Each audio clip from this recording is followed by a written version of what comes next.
The frost bit first. It settled on the raw stripes across Ilara's back, a cruel mercy before the sun's ascent. Grey light bled into the eastern sky, painting the hard faces of the gathered townsfolk in shades of bone and ash. The square was silent, save for the rhythmic hiss and crack of the rawhide. Each lash was a punctuation mark in a sermon of shame, delivered by a man whose face she refused to see. She hung from the post, her wrists raw, her vision a blur of dust and worn boot leather. Her shift, once white, now clung to her in ragged, crimson ribbons. They called her property. Defiant. Unclean. The words had been spat like curses yesterday, when Preacher Thorn, his eyes burning with a righteous fire, had decreed her punishment. Jedediah, her claimant, had nodded, his fleshy lips pursed in satisfaction. She was to be made an example. She had refused Jedediah. Refused his grimy hands, his sour breath, his claim on her body and her labor. For that, she was here. The cold air seared her lungs. Each breath a struggle. Her head lolled. She would not scream. It was the only defiance left to her. The whip sang again.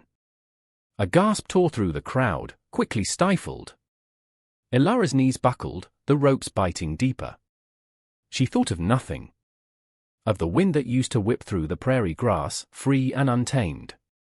Of a life she could barely remember. The sun finally crested the low buildings, its weak rays offering no warmth, only a clearer view of her degradation. The whipper, a burly man named Grimes, spat on his hands, readying for another blow. He paused. A stillness fell over the square, different from before. Not the silence of anticipation, but of apprehension. Heads turned. A figure on horseback, dark against the new light, emerged from the mouth of the main street. He moved with a slow, deliberate pace, the hooves of his dun stallion muffled by the dust. He was tall in the saddle, broad-shouldered, a rifle scabbarded beside him. His face was shadowed by the brim of a worn hat, but the set of his jaw was visible, uncompromising. Silence. Complete now. Even Grimes held his breath, the whip dangling. The rider stopped a few paces from the post. His gaze, Ilara felt it even through her haze of pain, swept over her, then to Preacher Thorn, then to Jedediah, who suddenly looked less sure of himself. No one spoke. The stranger's presence was a weight, pressing down on them all. He dismounted, the movement economical, fluid. He was a man of the harsh lands, etched by sun and wind. Older, perhaps, than he looked at first glance, his eyes holding a depth of experience that brooked no argument. He walked towards Preacher Thorn. This woman, the stranger's voice was low, gravelly, yet it carried across the square like a stone dropped into a still pond. What is her transgression? Preacher Thorn puffed himself up, his piety a brittle shield. She is disobedient chattel, sir. Refused her rightful master. An affront to decency and order. He gestured towards Jedediah, who shuffled his feet. The stranger's gaze flicked to Jedediah, then back to Ilara. He took another step, now standing directly before her. She could smell leather, trail dust, something faintly metallic like old blood. She braced for a blow, a judgment. Instead, his gloved hand reached out, not to her, but to the ropes binding her wrists. With a swift, practiced movement, he drew a knife from his belt. The blade flashed. One rope parted, then the other. Ilara sagged, her legs giving way. Before she could fall, an arm like an iron band encircled her waist, holding her up. She was pressed against a hard chest, the rough wool of his coat abrasive against her cheek. She has no master here, the stranger said, his voice unchanged, yet it resonated with an undeniable authority. Jedediah sputtered. She's mine. I paid good coin. The stranger turned his head slightly, his eyes, now visible, cold as river stones. She is my bride. A collective gasp rippled through the crowd. Preacher Thorn's mouth fell open. Jedediah paled. Bride? Thorn stammered. This is an outrage. There's been no banns, no ceremony. The stranger shifted Ilara's weight, pulling her more securely against him. The ceremony is our concern. The banns are my word against any other claim. He looked directly at Jedediah. Do you have another claim? Jedediah, faced with the unyielding presence of the armed man, withered. He stammered, No, if she's spoken for. He backed away, eager to disappear. The stranger's attention returned to Preacher Thorn. She needs tending, it was not a request. He bent, and with surprising gentleness, lifted Elara into his arms. Her head rested against his shoulder. She was barely conscious, a feather-light burden. He turned and walked back to his horse. The crowd parted before him, a silent, fearful wave.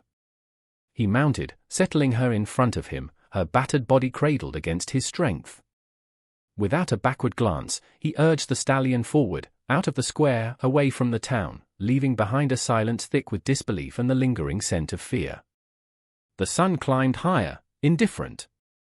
She did not know his name. She did not know where they were going. But the rhythmic beat of his heart beneath her ear was a steady counterpoint to the fading echoes of the whip. For the first time in an eternity, the pain in her back was not the only thing she felt.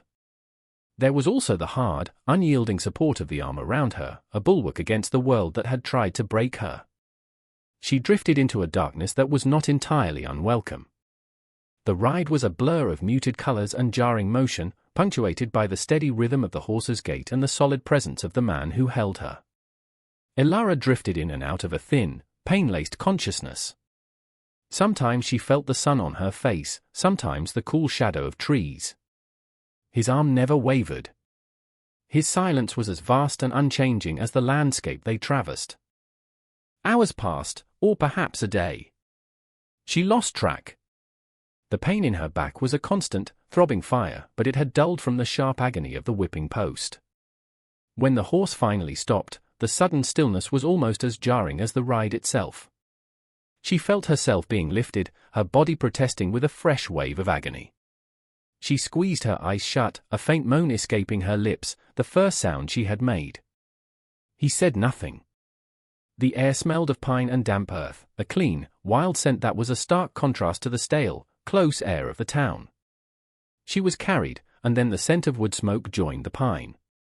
A door creaked open. She was inside. He laid her gently on something soft, a pallet of furs, she thought, by the feel of them. The movement sent shards of pain through her, but she bit down on her lip, stifling another cry. She lay on her stomach, her cheek pressed against the rough fur. She heard him moving about the small space. The clink of metal, the crackle of a fire being tended. The cabin was dim, light filtering through a single, small window covered with greased paper. She could see rough-hewn log walls, a stone fireplace where a low fire now glowed, a crude table and 2 stools. It was stark, primitive, yet it felt safe. Or perhaps, less dangerous than where she had been. He came to her side. She tensed, every muscle screaming in anticipation of more pain, more violation. He knelt. She could feel his presence, a looming shadow. Then, cool water touched her forehead, a damp cloth wiping away the grime and sweat. His touch was surprisingly gentle, impersonal. He moved to her back. She flinched, a small, involuntary movement. He paused. "This will hurt," he said. His voice, still low and gravelly, was the first sound in what felt like an age. It was a statement of fact, not a threat. She nodded against the furs, a tiny movement. The cloth, cool and wet, touched the mangled skin of her back. She gasped, her body arching, but his hand pressed lightly on her shoulder, steadying her. He cleaned the wounds with slow, methodical care. Each touch was agony, yet there was a strange comfort in its thoroughness. He did not rush. He did not speak again. When he was done, he applied a salve that smelled of herbs and something pungent. It stung, then soothed. He covered her back with a piece of clean, homespun cloth, then gently pulled a thick blanket over her. He rose and moved away, back to the fire. She heard him ladle something into a bowl. The smell of warm broth reached her, making her stomach clench with a hunger she hadn't realized she felt. He returned, placing the wooden bowl and a spoon on the floor beside the pallet. "Eat," he said. He retreated to the far side of the cabin, sitting on one of the stools, his back to her, and began to clean his rifle. Elara lay there, listening to the crackle of the fire and the rhythmic click of the cleaning rod. The broth smelled rich. Slowly, painfully, she pushed herself up enough to reach the bowl. Her hands trembled as she lifted the spoon. The warm liquid was life itself, seeping into her chilled bones, easing the raw emptiness inside. She ate slowly, each spoonful a victory. When she was finished, she set the bowl aside and lay back down, exhaustion washing over her in a heavy wave. He had not looked at her. He had not asked her name, nor offered his. He had simply acted. He was a man of few words and decisive action. A rescuer. But why? The claim of bride echoed in her mind. A lie, surely. A means to an end. What end, she did not know. What he would expect in return, she could not fathom. Fear, a cold serpent, uncalled in her belly, but it was a different fear now. Not the terror of the whip, but the uncertainty of the unknown. She watched his broad back as he worked, the firelight catching the worn leather of his vest. He was a stranger. A dangerous man, by all accounts, feared by the townsfolk. Yet, he had saved her. He had tended her wounds. He had fed her. She closed her eyes. Sleep pulled at her, a deep, heavy tide. For now, she was sheltered. For now, the pain was bearable. For now, she would simply endure. The silence of the cabin was broken only by the fire and the wind sighing in the pines outside. It was a silence that held questions, but for the first time in so long, it did not hold immediate menace. She slept, a broken thing, in the sanctuary of a feared man's making. Days bled into weeks. The rawness of her back slowly healed, the fiery pain dulling to a persistent ache, then to a landscape of tight, puckered scars. Elara moved carefully, her body a map of remembered agonies. The man, whom she learned was called Silas, remained a creature of routine and silence. He rose before dawn, tended his few animals, the dun stallion, 2 pack mules, a handful of chickens, checked his snares, and spent his days chopping wood, hunting, or simply sitting by the fire, mending tack or sharpening his tools. He spoke little, and never of the town, or of her. He never asked her name. He never referred to his claim of her being his bride. It hung in the air between them, an unspoken, unacknowledged thing. He left food for her, water. He replaced the soiled dressings on her back in the early days with the same impersonal care, until she was able to manage it herself. She watched him. His movements were efficient, his strength apparent in the easy way he handled an axe or drew water from the well. His eyes, the color of a winter sky, missed nothing, yet they rarely lingered on her. He afforded her a peculiar kind of privacy in the small, shared space. He seemed to expect nothing from her. This, more than anything, was unnerving. After the first week, when she could move without whimpering, she began to explore the confines of her world. The cabin was small, but sturdily built. Outside, a small clearing was ringed by towering pines. A stream gurgled nearby. It was an isolated place, a world away from the dust and judgment of the town. She began to do small things. She swept the rough-hewn floor with a branch broom she found propped against the wall. She washed their few bowls and spoons in the stream. She gathered firewood, adding her small contributions to the pile Silas maintained. He never commented, never acknowledged her efforts directly, but he didn't stop her. One morning, she found a patch of wild berries near the stream. She picked them carefully, her fingers stained purple, and left them in a bowl on the table. When Silas came in from his morning tasks, he paused, looked at the berries, then at her. His expression was unreadable. He simply took a few and ate them, a silent acknowledgement. Trust was not a word she understood anymore. It had been beaten out of her, along with her given name, which she no longer spoke, even in her own mind. She was simply a survivor.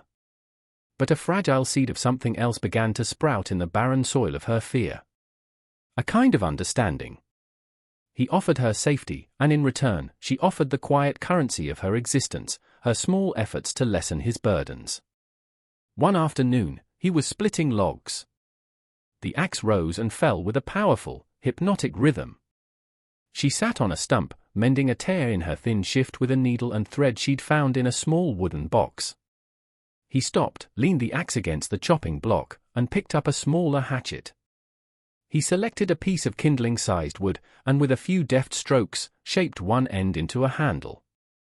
He walked over to her and held it out. She looked at the hatchet, then at him. His face was, as always, inscrutable. "For the smaller wood," he said. Easier, she hesitated, then reached out and took it. The wood was smooth in her palm. It was a tool. A means of contribution. Perhaps, a means of defense. She looked at him, searching his eyes. "Why?" she whispered, the word raspy from disuse, the first she had spoken directly to him since that first, pain-filled day. His gaze held hers for a moment. "No one should be helpless," he said. Then he turned and went back to his work. Helpless. That was what she had been. Stripped, beaten, displayed. He was teaching her, in his silent way, not to be helpless. She began to use the hatchet, her movements clumsy at first, then gaining confidence. She learned to aim, to strike true. The rhythm of the work was soothing. It was honest. She learned to set snares, watching him, then trying herself.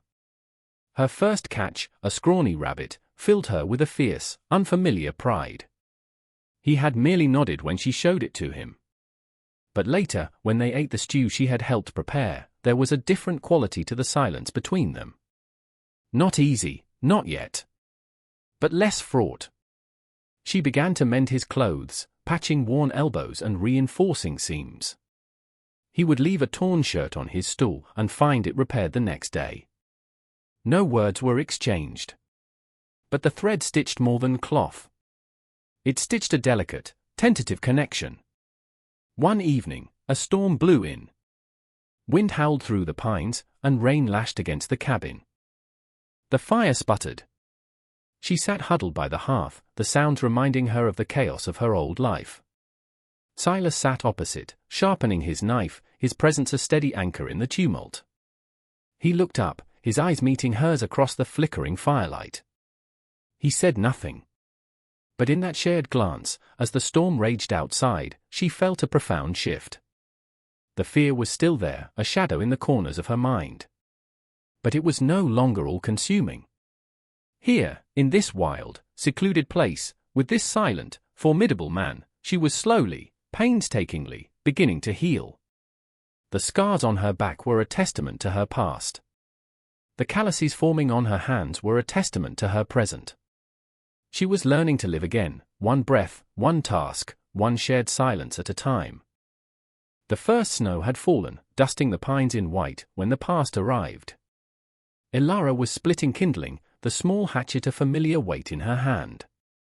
Silas was further in the woods, checking a line of traps he'd set for winter furs.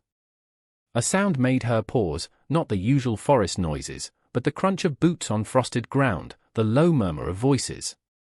Unfamiliar. Her heart leaped into her throat, a cold fist of dread clenching around it. She straightened, the hatchet held tight. 3 men emerged from the tree line. The foremost was Jedediah, his face florried, his eyes alight with a possessive gleam. Behind him were 2 others, hulking figures she recognized from the town, men who had watched her whipping with avid eyes. Grimes, the whipper, was one of them. "Well, well," Jedediah said, his voice oily. "Found the runaway nest, did we?" "Took some doing." "That savage of yours covers his tracks well." Elara stood her ground. Her legs trembled, but she locked her knees. The fear was a bitter taste in her mouth, but something else rose with it, a cold, hard anger. She thought of Silas's words, no one should be helpless. She was not the same broken creature they had tormented in the town square. "I am not yours," she said, her voice surprisingly steady, though quiet. It carried in the crisp air. Jedediah laughed, a harsh, barking sound. Still defiant, are we? The savage hasn't tamed you yet, it seems. No matter. Preacher Thorn agrees. You belong in the settlement, under proper authority. Under my authority. Grimes took a step forward, a length of rope coiled in his hand. No need for fuss, girl. Come along quiet. Ilara's grip tightened on the hatchet. I am not going anywhere. She thought of Silas. Where was he? But this was her fight first. She had to stand. Jedediah's smile faded. Don't be foolish. There's 3 of us. He can't protect you forever. He gestured to Grimes. Get her. Grimes advanced, his eyes cold. Ilara raised the hatchet. It was a small weapon against these men, but it was hers. She would not be taken easily. Stay back, she warned. Just as Grimes lunged, a shadow detached itself from the deeper woods. Silas. He moved with the silence of a predator, his rifle held loosely in one hand. He wasn't hurrying, yet he covered the ground with deceptive speed. He stopped a few paces behind and to the side of Ilara, not in front of her. His presence was a sudden, chilling wall. Jedediah and his men froze. Grimes, caught mid-stride, stumbled to a halt. Silas, Jedediah breathed, his bravado deflating like a pricked bladder. Silas's eyes, chips of ice, were fixed on Jedediah. He said nothing. His silence was more menacing than any threat. We just came for what's mine, Silas, Jedediah whined, trying to regain some composure. The town council, Preacher Thorn himself, they sent us. She's a disruptive influence, Ilara spoke, her voice gaining strength as Silas stood near. I was whipped for refusing him. For defending myself. Is that justice, Jedediah? Jedediah flushed. You were property. Disobedient. I am a woman, Ilara stated, clear and firm. Not property. And I choose to stay here. Silas finally spoke, his voice a low rumble that vibrated in the cold air.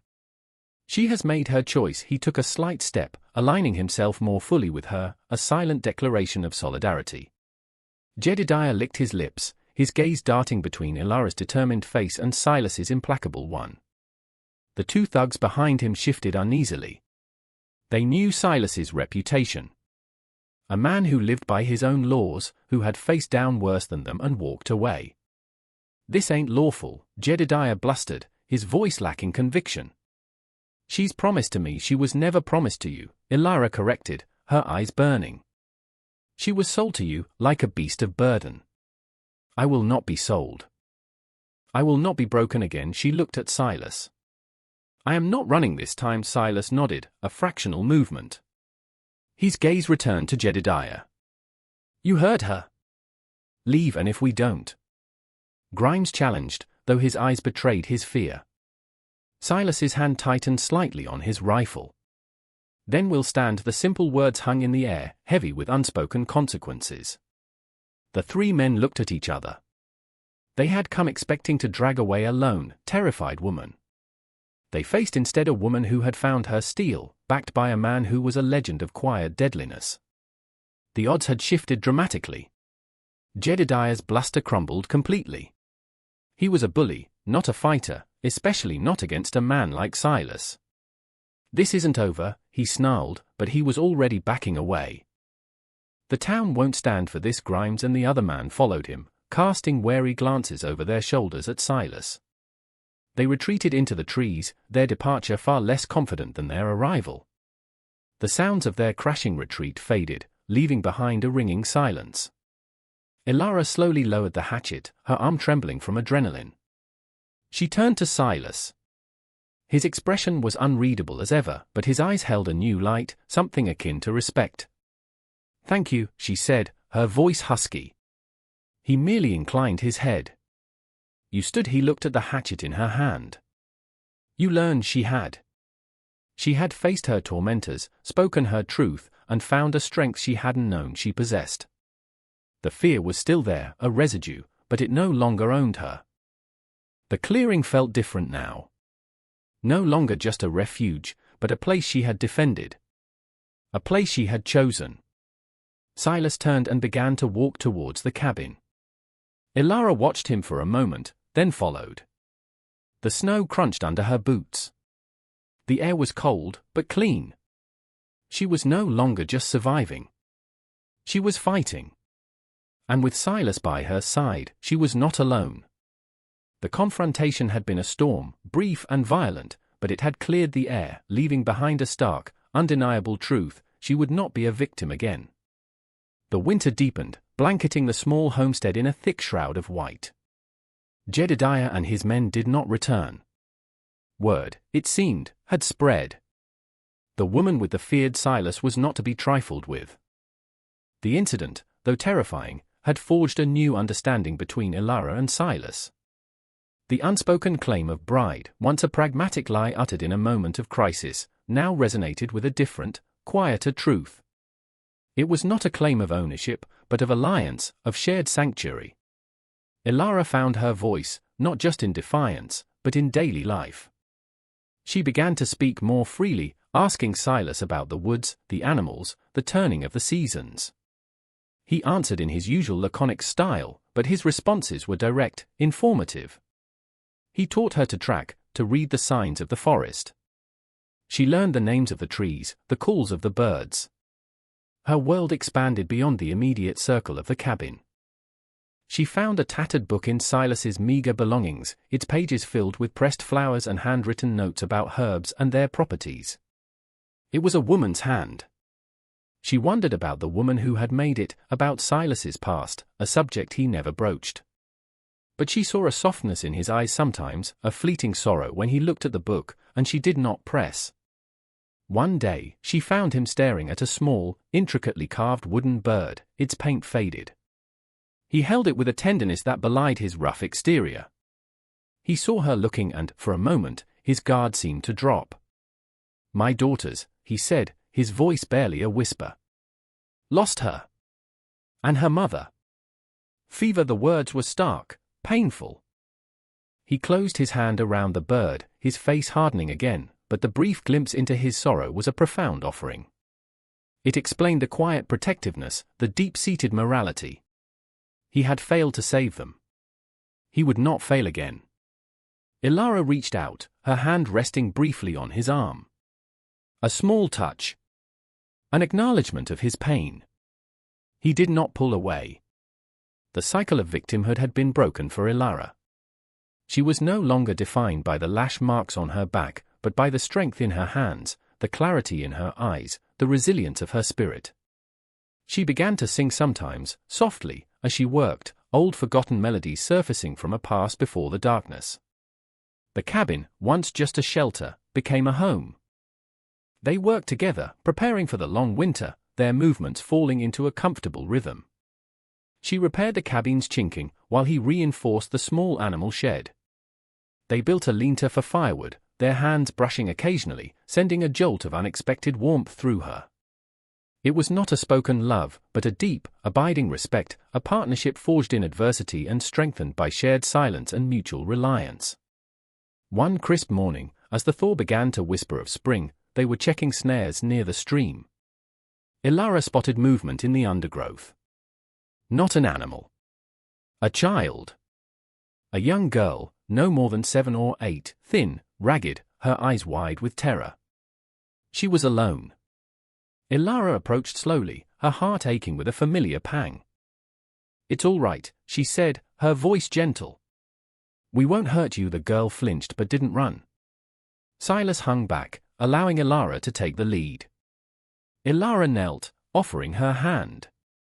"What's your name? Are you lost?" The girl whispered a name, Lily, and then burst into tears, stories of a brutal journey and abandonment tumbling out. Ilara gathered the child into her arms, holding her close, murmuring words of comfort. She looked up at Silas, her eyes meeting his. He nodded, understanding dawning. This was the next step. Not just to survive, but to offer sanctuary to another. They brought Lily back to the cabin. Ilara bathed her, tended her scraped knees, and fed her warm stew. The child, exhausted and terrified, clung to her. That night, Lily slept soundly in Ilara's old pallet by the fire, a small, trusting presence in their quiet home. Ilara sat with Silas by the hearth, the fire casting dancing shadows on the log walls. The silence between them was different now, filled with a shared purpose. "She needs a home," Ilara said softly. Silas looked at the sleeping child, then at Ilara. A rare, almost imperceptible smile touched the corners of his lips. "We have one," he said. His gaze met hers, and in it, she saw not just protection, but partnership. A future. Ilara, once the whipped, shamed woman, now offered shelter. She had reclaimed her agency, her voice, her very identity, which she now knew was not a name given or taken, but a strength forged in fire and ice. Her name was the resilience in her soul, the compassion in her heart.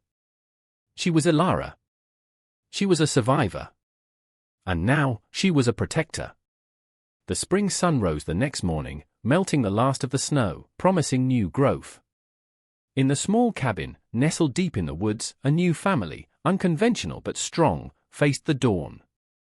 Their life would be quiet, perhaps hard, but it would be their own, built on courage, respect, and an unspoken bond that was more powerful than any vow. The world outside might still be cruel, but within the sanctuary they had built, there was healing, and there was hope. A new beginning, earned not given, under the vast, indifferent sky.